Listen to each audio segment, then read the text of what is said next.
ಇಲ್ಲಿಗೆ ಬಂದಂತಹ ನಾವು ಸಂತೃಪ್ತಿಗೊಂಡು ಮನದಲ್ಲಿ ನೀಗಿಸಿರುವಂತಹ ಇಂದ್ರನಂದನವನವನ್ನು ಪರಿಗಣಿಸುತ್ತಾ ಇದ್ದೇವೆ. ಇಂದ್ರ ನಂದನವನವನ್ನು ಕಂಡ ಕ್ಷಣ ಅತ್ತ ಇತ್ತ ಸುತ್ತಮುತ್ತ ಎತ್ತ ಕಡೆಯನ್ನು ನೋಡಿದರು.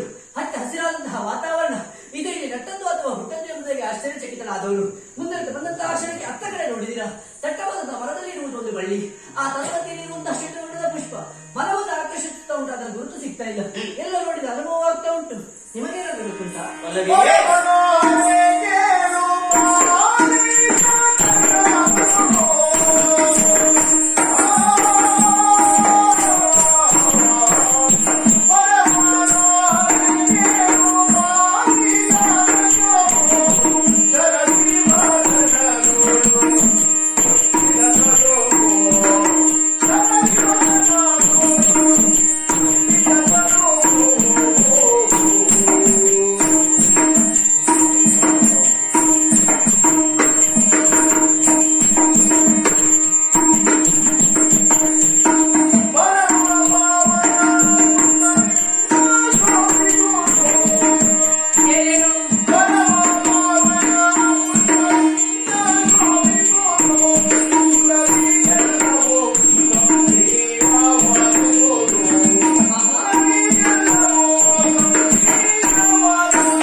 ಅದು ಸಾಧಾರಣ ಪುಷ್ಪವಲ್ಲ, ಶರದಿ ಪತನದ ಕಾಲದಲ್ಲಿ ಉದ್ಭವಿಸಿದ ಪುಷ್ಪವಾಗಿದೆ.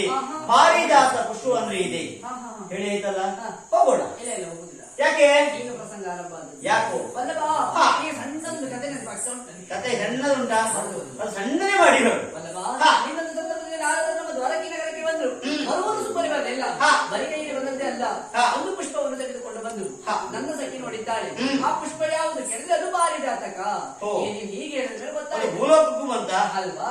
ಬಂದದ್ದಲ್ಲ, ಅದನ್ನು ತಂದಂತಹ ನಾರದರು ಆ ಪುಷ್ಪವನ್ನು ತಂದಂತಹ ಕ್ಷಣಿಕ ಮಾತನ್ನು ಹೇಳಿದ್ರು.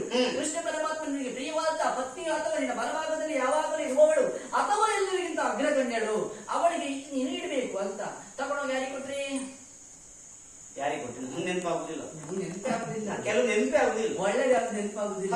ಬೇಡ ಪಕ್ಕ ನೆನಪಾಗ್ತದೆ ಅಲ್ಲವಾ? ಕೊಟ್ಟದ್ದು ಯಾರಿಗೆ?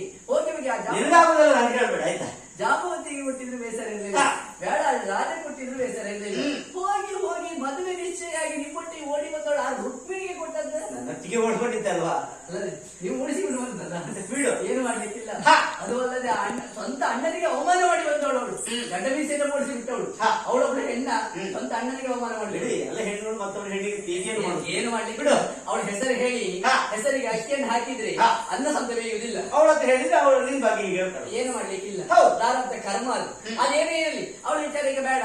ಏನು ನೆನಪಾಯ್ತು ಹೇಳಿದ್ರೆ ಅದು ನನಗೆ ಅನಿಸುವ ಬಗ್ಗೆ ಏನ್ ಗೊತ್ತ? ಹೇಳುದಲ್ಲ ಹೇಳು, ಮತ್ತದು ಬೇಡ ಅಂತ ಹೇಳುದಲ್ಲ. ಏನು ಮಾಡ್ಲಿಕ್ಕಿಲ್ಲ. ಅದು ಹಾಗೆ ಅಲ್ಲವಾ? ಈಗ ನಾನು ಆಲೋಚನೆ ಮಾಡುವಂತ ಬಗ್ಗೆ ಏನು? ಅಂದು ಕೊಟ್ಟಿರುವಂತಹ ಮಾತು ನೀವು ಕುಪಿತಗೊಂಡಂತ ನನ್ನನ್ನು ಸಮಾಧಾನ ಪಡಿಸೋದಕ್ಕೋಸ್ಕರ ಮುಂದೊಂದು ಸಂದರ್ಭದಲ್ಲಿ ದೇವಲೋಕಕ್ಕೆ ಬಂದರೆ ಆ ಪಾರಿಜಾತ ಪುಷ್ಪವನ್ನು ಕೊಡ್ತೇನೆ ಎಂಬುದಾಗಿ. ಈಗ ನಾನು ಅಂದುಕೊಂಡ ಬಗ್ಗೆ ಏನು ಗೊತ್ತುಂಟಾ? ಪಾರಿಜಾತ ಪುಷ್ಪ ಎಂಬುದು ಸದಾಕಾಲ ನನ್ನ ಮುಡಿಯಲ್ಲಿರಬೇಕು. ಆ ಗಿಡ ಎಂಬುದು ಭೂಮಿಗೆ ಇಳಿಬೇಕು. ನನ್ನ ನಂದನವನದಲ್ಲಿ ಬೆಳೆಸಬೇಕು. ಬಿಟ್ಟ ಹೂವನ್ನು ಮುಡಿಗೇರಿಸುವ ಮೂಲಕ ಬಿಕ್ಕರಾರಿಗಿಂತ ನಾನೇ ನಿಗಿಲಿಸಬೇಕೆಂದು ಆಸೆ ಹೆಚ್ಚಾಗ್ತಾ ಉಂಟು. ಯಾಕೆ? ಯಾರೋ ಅಧಿಕಾರಿಗೆ ಒಳಪಟ್ಟಿದೆ, ಇಂದ್ರನ ಅಧಿಕಾರಿಗೆ ಒಳಪಟ್ಟಿದೆ. ಕೊಡುವುದಿಲ್ಲ ಅವ. ಸುರೇಶನ್? ಹೌದಪ್ಪ. ಸುರೇಶನ್ ಒಳ್ಳೆ ಹೇಳಿದ್ರೆ ಆಯ್ತು ಕೊಡ್ತಾರಪ್ಪ. ಅವರ ಅಮ್ಮವನಿಗೆ. ಸುರೇಶ್ ನಮ್ಮವನ್ ಮತ್ತೆ ಎಲ್ಲ ಹೇಳುದು ಅವನಿಗೆ. ಯಾಕೆ? ಮತ್ತೆ ಎಂತದ್ದು ಏನ್ ಬೇಡ ಹೇಳ್ಬೇಕು ಹೇಳ್ತೀವಿ ಅವನಿಗೆ. ಅಲ್ಲವಾ? ಈಗ ಆಲೋಚನೆ ಮಾಡಿಕೊಳ್ಳುವಂತ ವಿಚಾರ ಏನ್ ಗೊತ್ತುಂಟ? ಹೇಳಿದ ಕ್ಷಣ ಅವ ಸುರೇಂದ್ರ ಕೊಡುವುದಿಲ್ಲ. ಈಗ ನೀವು ಕೊಡುವುದಿಲ್ಲ ಅಂತ ಆದ್ರೆ ಹೋಗಿ ಕೈಯಾಗಿ ತಕೊಂಡು ಬಂದ್ರೆ ಆಯ್ತಪ್ಪ. ಯುದ್ಧಕ್ಕೆ ಬಂದ್ರೆ ಬಿಡುವುದು ಯಾರು? ಯುದ್ಧ ಮಾಡಿ ಗಟ್ಟಿದಲ್ಲಿ ನಿಲ್ಲಿಸಿರಲ್ಲ. ಇಲ್ಲಪ್ಪ, ನಮ್ಮ ಮನಸ್ಸೇ ಇಲ್ಲ ಯುದ್ಧ ಮಾಡ್ಲಿಕ್ಕೆ. ನೀವು ಧರ್ಮಕ್ಕೆ ಯಾರ ಹತ್ರ ನಿಷ್ಠೂರ ಆಗುದಿಲ್ಲ. ನನಗೆ ಗೊತ್ತುಂಟು. ನೀವು ಯಾರ ಹತ್ರ ನಿಷ್ಠೂರ ಆಗ್ತೀರಾ? ನಾನ್ ಯಾರ ಹತ್ರ ನಿಷ್ಠೂರ ಆಗುದಿಲ್ಲ. ನೀನ್ ಯಾರನ್ನು ನಿಷ್ಠೂರ ಮಾಡಿ ಬಿಡುವುದು ಇಲ್ವೇ ಇಲ್ಲ. ಅಲ್ಲವಾ? ಸತ್ಯವಾಗಿ ಜೀವನದಲ್ಲಿ ಇಟ್ಟ ಹೆಚ್ಚಿನ ಹಿಂದಿರುವಳು ನಾನು ಅಲ್ವೇ ಅಲ್ಲ. ಈಗ ಆಲೋಚನೆ ಮಾಡಿಕೊಂಡು ವಿಚಾರ ಏನ್ ಗೊತ್ತುಂಟಾ? ದೇವೇಂದ್ರ ಯುದ್ಧಕ್ಕೆ ಬಂದರೂ ತೊಂದರೆ ಇಲ್ಲ. ಸತ್ಯವಾಗಿ ಹೇಳಾಯ್ತಾ? ಆ ಗಿಡವನ್ನು ನಾನು ತೆಗೆದುಕೊಂಡು ಹೋಗುದೇ ಯುದ್ಧ ಮಾಡೇ ಮಾಡ್ತೇನೆ. ಯಾವ್ದ್ರಲ್ಲಿ ಮಾಡ್ತೀಯ? ಕಾರಣ ಉಂಟು. ನಿಮ್ಮ ಕರದಲ್ಲಿರುವಂತಹ ಶಾಖೆ ಆಯುಧವನ್ನು ನನ್ನ ಕರಕ್ಕೆ ಏರಿಸಿದ್ರೆ ಅಂತಾದ್ರೆ ದೇವೇಂದ್ರ ಅಲ್ಲ ತ್ರೈಮೂರ್ತಿಗಳು ಒಂದಾಗಿ